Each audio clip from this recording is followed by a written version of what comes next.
How are you guys today? Good. Cool.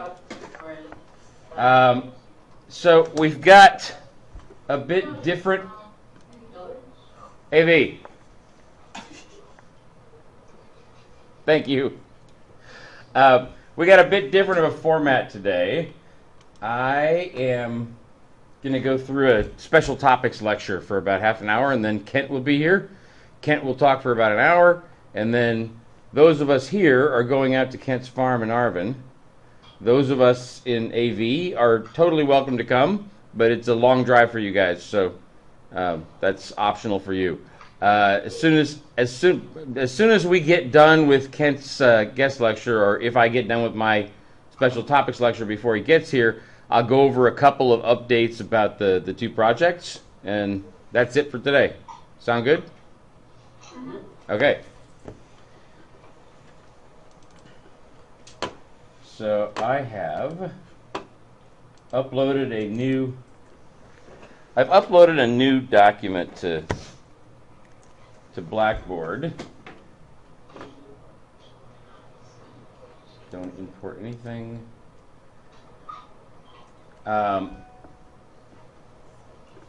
It's in a new section called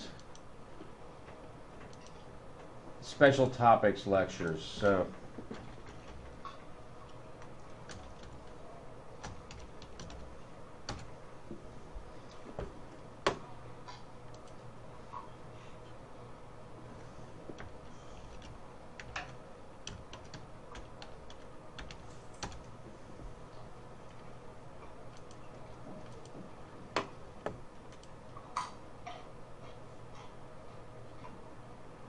going down to course documents, been a while since we've used the stuff in Blackboard, but down here at the bottom of the course documents section now is special topics lectures. Like I told you guys earlier, I have like a review of my teaching each year, and I tend to be extremely practically focused in this class. I've tended over time to chop out everything that's not immediately applicable to either bringing in revenues, reducing costs, improving operations, or bringing in investment to an actual small business.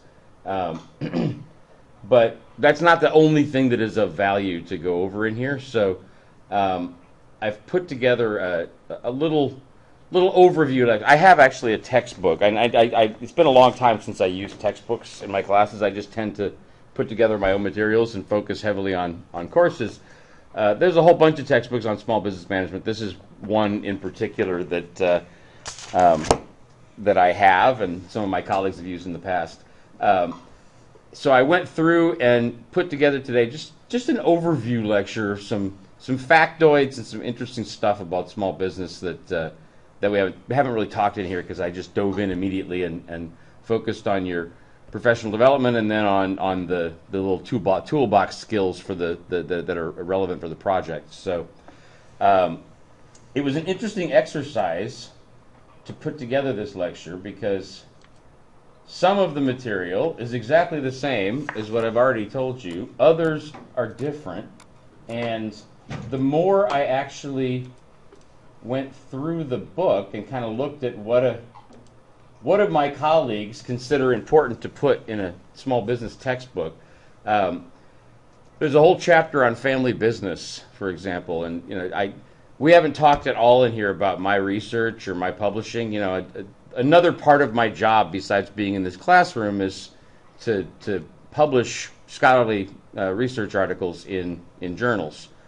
And when I looked through the textbook, it occurred to me that I could bring some more of that into my teaching. I still think that the stuff that I focused on in the project work is much more practically useful for you guys in your jobs, but I think it could be really interesting. So I'm going to try and put together a family business lecture next week as well, because that's actually someplace where I am much more versed in the theory than in other areas.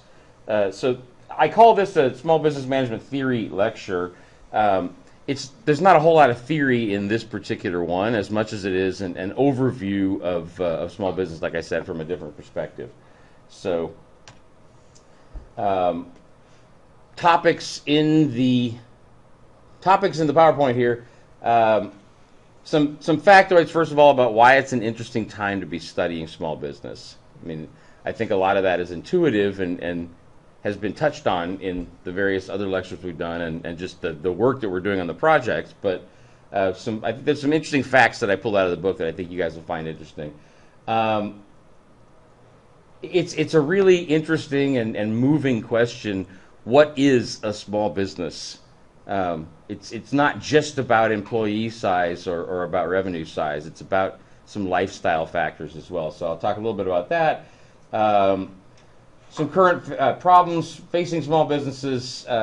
Actually, I don't really think they're so current they're current now, and they were current 50 years ago or 100 years ago. They're the standard problems that all small businesses face. Some trends. And the last three slides are some interesting factors about, everybody in here. Most of you, or many of you, I should say, in your long-term goals said, I'd like to own my own business someday.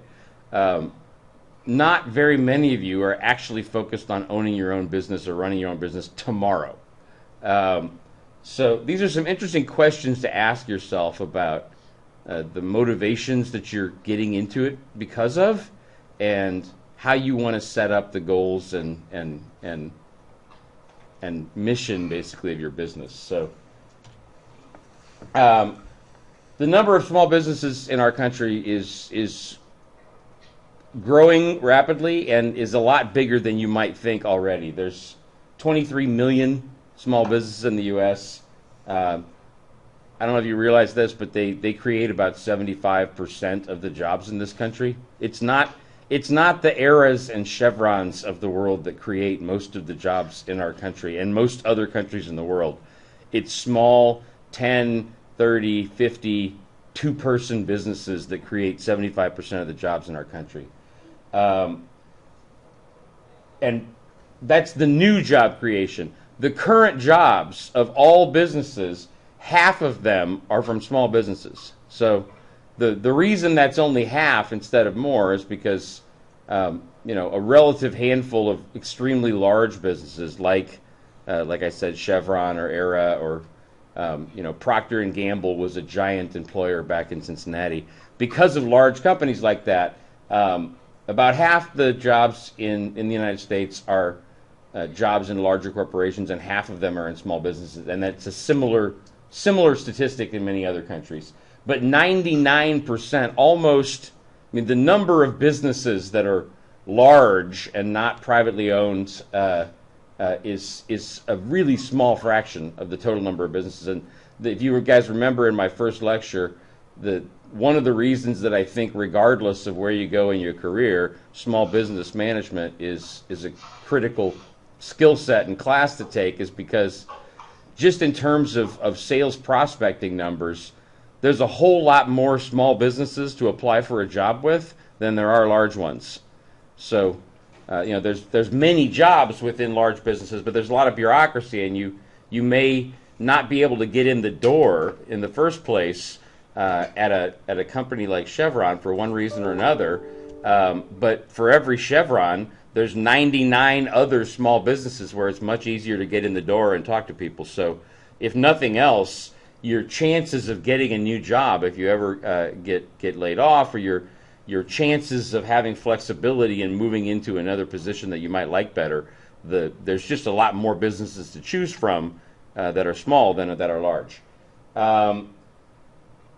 There's an ever-increasing consciousness in our society and public about the importance and kind of coolness of small business, and I think a good illustration of that, back when my dad started his two main companies, the word entrepreneurship was almost never found in any class in a university, and it was kind of considered a dirty word, like real respectable people work for big companies. Entrepreneurs are they're rebels, they're nonconformists, they couldn't get along in a big company. And that was the attitude for a long time, even though it's a critical part of value creation in our economy. So many of the magazines that I've listed here, Entrepreneur Inc. is older, Fortune Small Business, Your Company, the Journal of Family Business Strategy. Some of these other ones are new that have just come out in the last years, and as you can see here, that's just a relative handful of all the businesses that are focused in one way or another on entrepreneurship and small business. Some of them are focused on particular groups or segments. Some of them are more general. Some of them are more like honestly, Entrepreneurship Theory and Practice, Journal of Small Business Management, Journal of Family Business Strategy. Oh, I put that in there twice. Whoops. Family Business Review. Those are scholarly journals that I focus on and publish in, and half of them weren't around even 10 years ago. So there's a real explosion in the number of magazines and media outlets that cover and give legitimacy to small business and entrepreneurship. And there's an interesting trend towards self-employment in our society. The growth rate for self-employment is actually greater than that in the general workforce overall. And a lot of these people are basically you guys.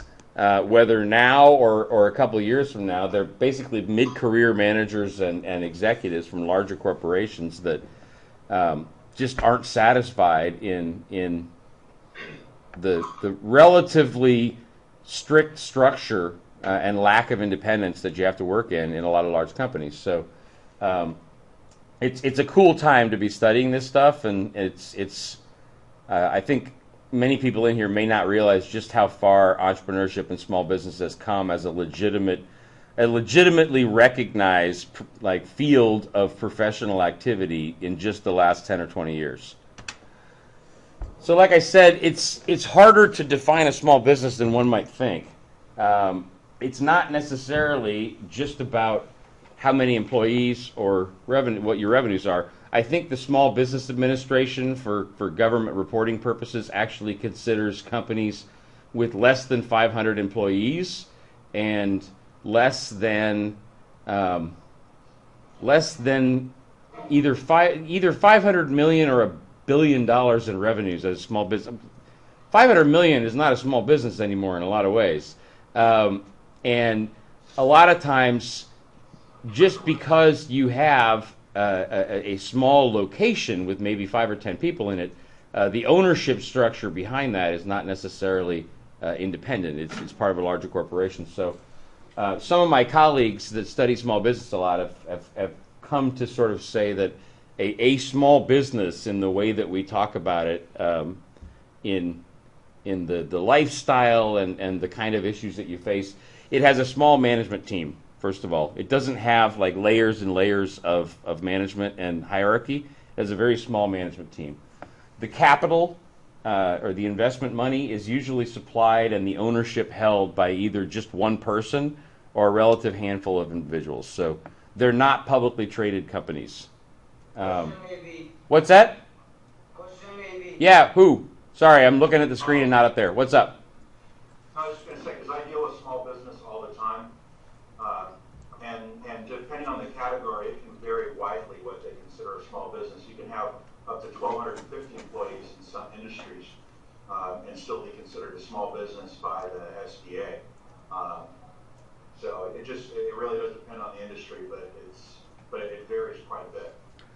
Yeah, and as we've talked about before about the nature of bureaucracy in general, the SBA and patronage of small business and contracting with small businesses at places like Edwards, doesn't necessarily, usually has nothing to do with the actual sort of spirit of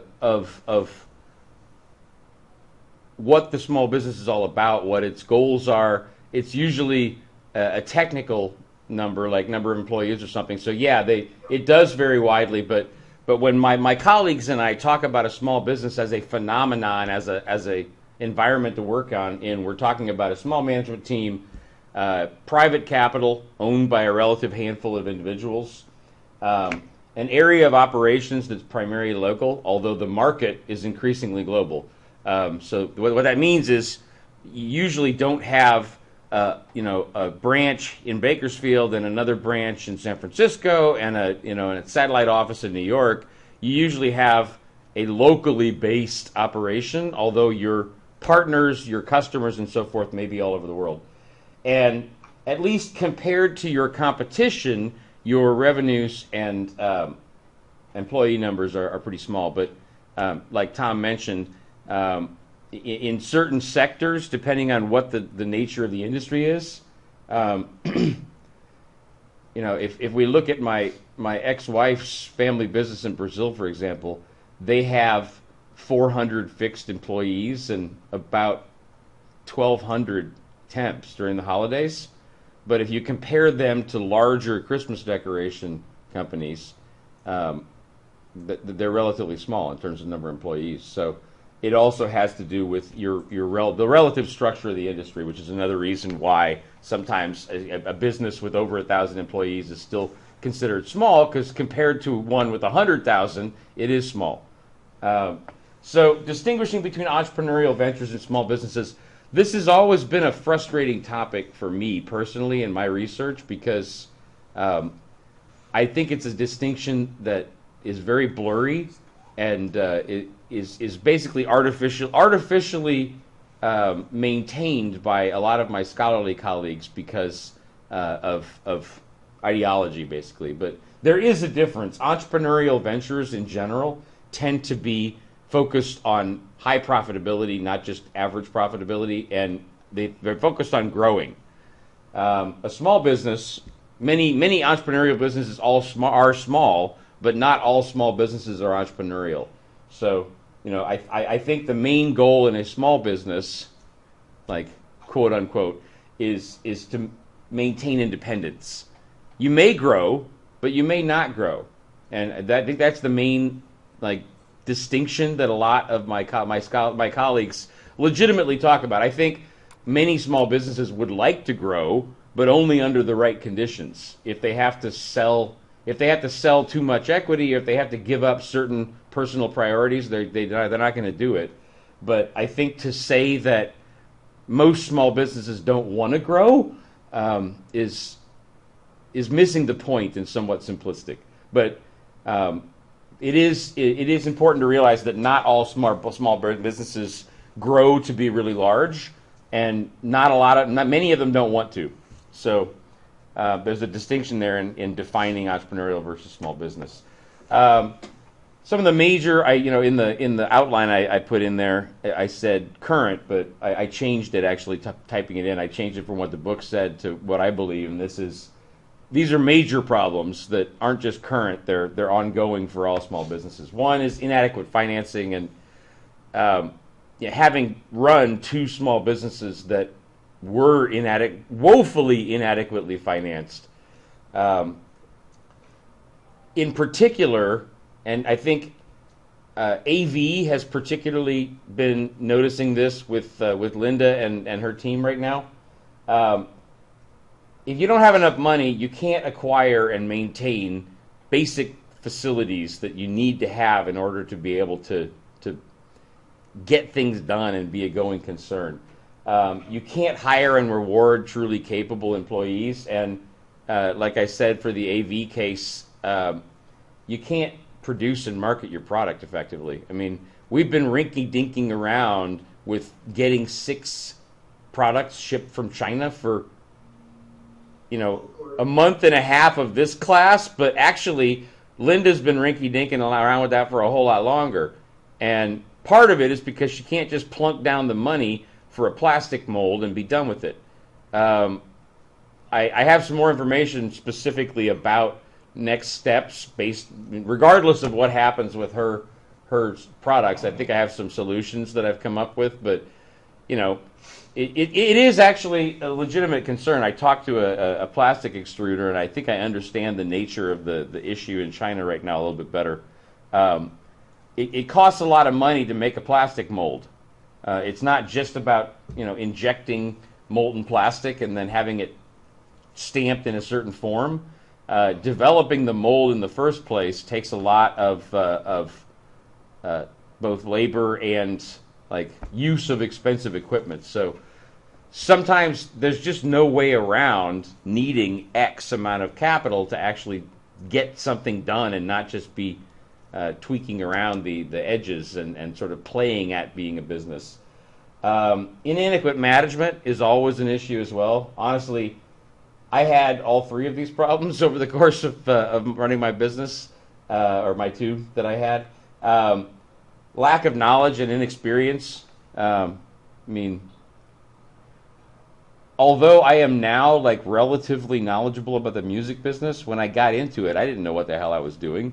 And honestly, in many ways, even though I know a lot, there's still a lot of details about artist and agent contracts, the details of live events versus movie licensing versus advertising licensing that I don't know the details of. It's amazing how much we don't know. And that's always a problem for a small business when you don't have a lot of people that can share knowledge.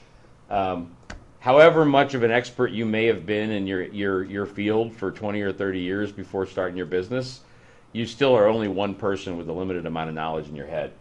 So lack of knowledge and experience, lack of planning and doing your homework. Honestly, in this class, I have underemphasized the importance of a formal business plan because I think it's too rigid. You develop this plan and then immediately things change.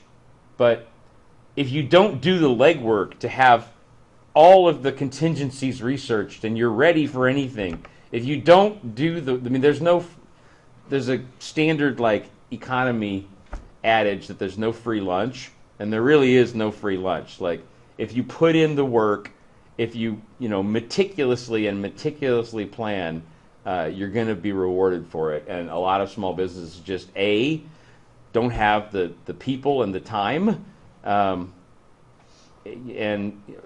the discipline or desire to put in that much effort. If you've got more people, you can be more thoroughly prepared. If you've only got 1, 2, 3, 4, 5 people, unless you want a divorce and to be estranged from your kids, there's only so much you can invest in the business, and then you have the rest of your life. So there's limits on how much planning and homework can be done, but that's a reason why a lot of small businesses have problems, because they just don't have enough people to do the work. And then unwillingness to involve other people in decision-making and operations. I think that is probably the single main reason why both of my companies didn't really work, is because I worked as a lone ranger. And everybody a lot of people that start small businesses or continue to manage them do that because they want to have control. They want to be the boss. They want to be in charge. And you don't want to give up, like, having your hands on everything. And if you don't involve other people, if you're not willing to be flexible in letting them have ownership and control over stuff, then you can't leverage and scale up, and you're not going to make very informed decisions. And then finally, I'm a relatively left of center guy, and I believe in trying to make the world a better place, politically, governmentally. But the sad reality of the left is that, although well intended, many of the programs that have been instituted to try to give more access to markets by more small businesses and try to eliminate unfair competition and so forth, they tend to be a one-size-fits-all regulation that doesn't make exceptions for businesses that simply, where it's just not relevant or it's just absurd to try and do it in a very small business. And there's a lot of rigidity and inflexibility in the government side of things about trying to accommodate individual cases of small businesses. And a lot of times laws are made by lawmakers, and they're like administered by bureaucrats. no one in there is actually the small business owner or the small business managers. And so bureaucracy just by nature tends to come up with conflicting and sometimes contradictory or complex rules. So it's a challenging environment. I would say the first two problems are much greater ones, but as much of a fan as I am of left side of the aisle politics, it really, really sometimes creates problems for small business if you don't actually look at where the rubber meets the road and whether things make sense. Some current trends, exploding technology, obviously. And I would say two things here in particular. There's no one particular technology. Technology changes so fast these days. The important thing, like I've tried to stress a little bit in our class, is the important thing is, A, to welcome change and be flexible to new ways of doing things. And second, you really need to push yourself to always be looking for newer or better technologies. I am guilty of not being as good at this as I could in my own way that I organize my teaching and my technology for the classroom here, or for managing projects. I am way behind having a better calendar organizing system and a better project management software system, just because I have gotten into a habit of using Outlook and spreadsheets in a certain way, and I don't spend the time to go out and just read the help manual of the free software so I know how to use it and then switch over to a new platform. I just don't take the time. And if you don't take the time to constantly be trying to improve your technology, you're going to become increasingly inefficient. Occupational industry shifts. I think this is not so much a constant trend in a different direction as it is a shift. Back at University of Cincinnati when I was a PhD there and teaching those students, we had a lot of marketing majors. There tend to be a lot of HR and accounting majors here at Cal State, or minor concentrations. But some of that is due to a new professor like me coming along. So my sort of mid-range goal is to grow the number of people in this college who actually have a small business concentration as opposed to a accounting or an HR concentration, so that small business is hopefully over 100 students at some point as a concentration. I think right now we have about 25. So and some of those things are just because of the faculty that come in. Some of them are because of industry associations or one key person became a marketing person, and then they tend to have a lot of friends. They tend to be an outward person, so they tell everybody about how cool marketing is, and it just diffuses through the society. So I think over the course of time, there's shifts in the skill sets that people are focused on and the careers that they're interested in. Over the course of time, technologies or whole business segments get obsoleted. I mean, honestly, taxis are in trouble right now with Uber. I mean, Uber has some issues they need to address about who's an employee versus who's an independent contractor, and I think the quality of life of people that drive for Uber is eventually going to be increasingly important for them. But basically, you don't need to own a fleet of taxis in order to drive people around. Everybody can use their own car. It's done. Just like MP3s with the music business. Forget about making CDs anymore. That's over. That's over. Except for little novelties and limited editions. It's just not useful or relevant anymore. Same thing with hotels and Airbnb. There's a limited capacity for staying in people's private homes, but there's a lot of extra space in people's private homes, and I think increasingly you're going to see a shift in at least the margins of the marketplace, and there'll probably be less hotels in any given market because they're just not full. The big ones, hang on one second, Khaled. the big ones, the really successful ones, will still be around, but I think some of the smaller and struggling hotels won't be able to get enough people because of Airbnb. Yes. I just want to comment on both Uber and Airbnb. Yeah.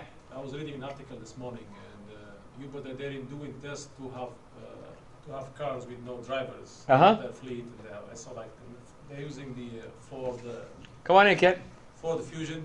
They have like a couple of equipment on the top, and they're trying that. I'm pretty sure that's gonna take a long time, so we're gonna have taxis with no drivers.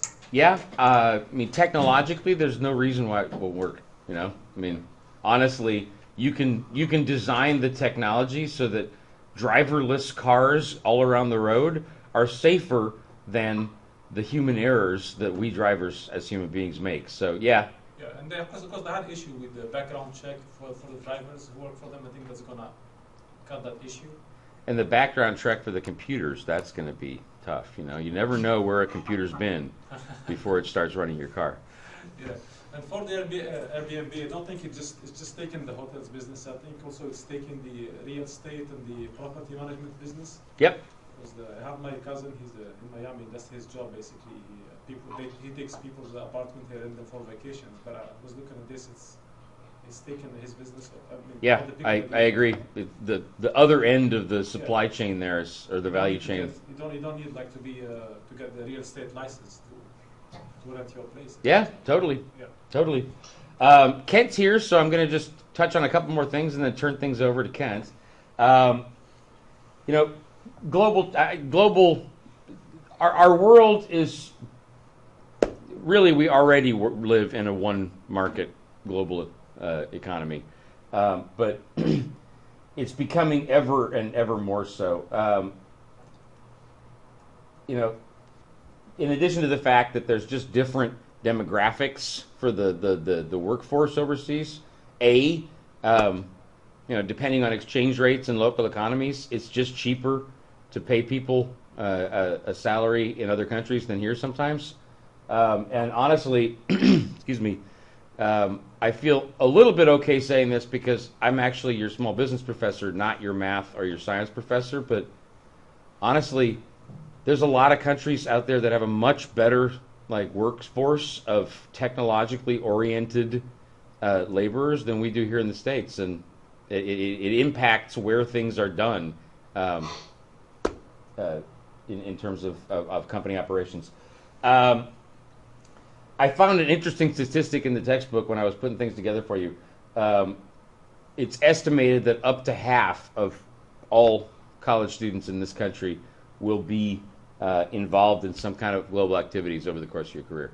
I actually think it'll probably be even higher than that if you connect the dots about the global connections of your business. I don't think there's very many people who will get out of will be able to go in a year or two without being involved in a company which is one step away from operations and or sales in a market that is not in the sovereign nation of the United States.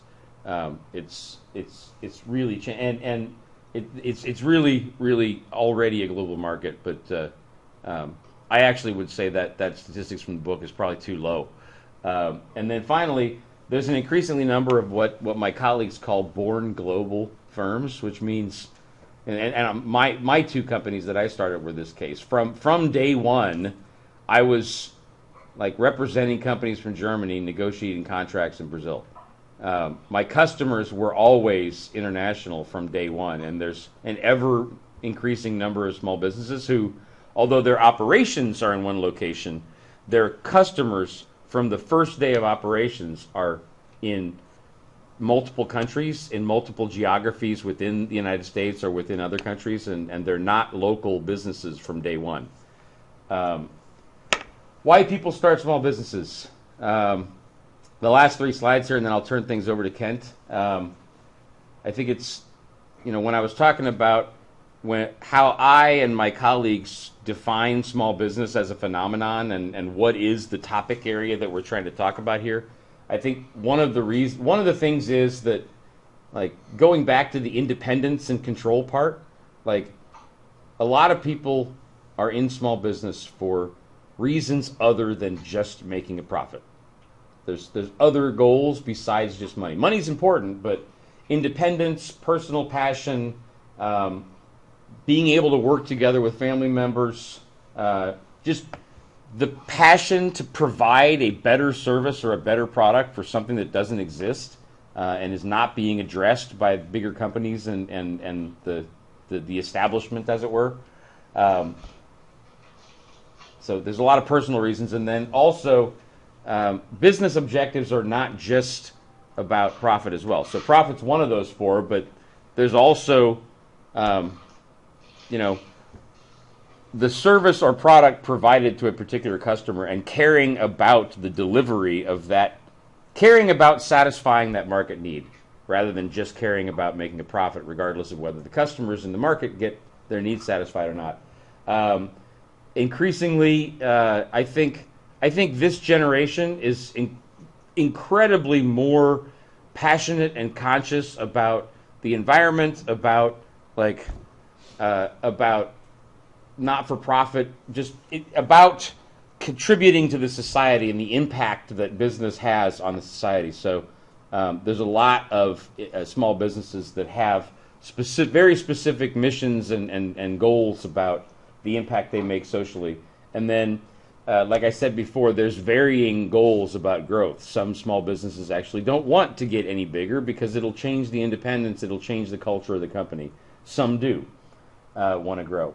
And it's important to mesh those objectives. So you need to have synergies so that your personal objectives, your profit goals, your service goals, that the same activity is serving multiple goals. If you're not able to accomplish that, it becomes increasingly complex and your hours get longer and longer, and probably you will eventually end up getting a divorce and being estranged from your children, like I said before. Two last slides. Characteristics of successful entrepreneurs. They tend to desire independence. I think we could make a much longer list, but in general, my colleagues over the years have kind of come up with a short list of characteristics here. Desire for independence. You've got to have a strong sense of initiative. You're motivated by personal and family considerations, not necessarily what other people think or conforming. You expect quick and concrete results. You're able to react quickly. You're dedicated to the business, and sometimes you enter business as much by chance as design because you were driven by other reasons. So I would challenge all of you, as the final slide here, after the class is over, as you're going through the next couple of years of your career, because most people in here wanted to have your own business someday, not necessarily now, think about your values, your mental abilities, and your attitudes. Are you constantly impatient to see results? Like, is independence more important to you than security?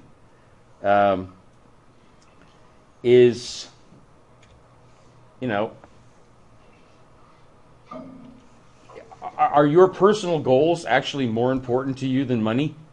Or is money more important than your personal goals? And it's not really on that list, but like I said before, with respect to business knowledge and expertise, really ask yourself, you'll be better off after you start the business if you really ask yourself, what do I know and what do I not know? The more things you identify that you do not know before you start the business, the more quickly you can involve yourself with people who do know those things. So that would be my challenge to you over the coming years, is ask yourself what's most important. Is it independence? Is it your passion to see this product or this service realized? Is it your passion to just I want to see my dream of more, in my case, I want to see my dream of more cool music being shared with more people and making more money for the artists. I just want to see it happen. I don't care at the end of the day. This is really one of the reasons why my business isn't around anymore, because I never cared if I made a profit. I just want people to hear this music, and I want I want to make it real. I want to share it with more people. That was always more important to me than whether it was actually a profitable business to be in. You need to balance these things, but ask yourself, like, would you rather have financial security, or are you not going to be happy in life unless you do everything you can to share more music, in my case, whatever your passion is, with more people? Ask yourself that. On that note, I'm a little bit late, but Kent's here. That is my special topics lecture. I'm going to turn things over to Kent. As long as we leave around 10:30, like, I think the main issue, and you can actually determine this better because you'll know what we're going to do once we get to your farm and how long it takes to get there. I know Ray has an appointment at 1, was it? So I was trying to make sure we're done by about 12:30, 12:45 so that he can get to wherever he needs to get to in Bakersfield. Okay, it's 30 minutes each direction. So. But where is your meeting in Bakersfield? Southwest Bakersfield. I can take my own car if need be. So hopefully we'll be, Okay. I'll be up there.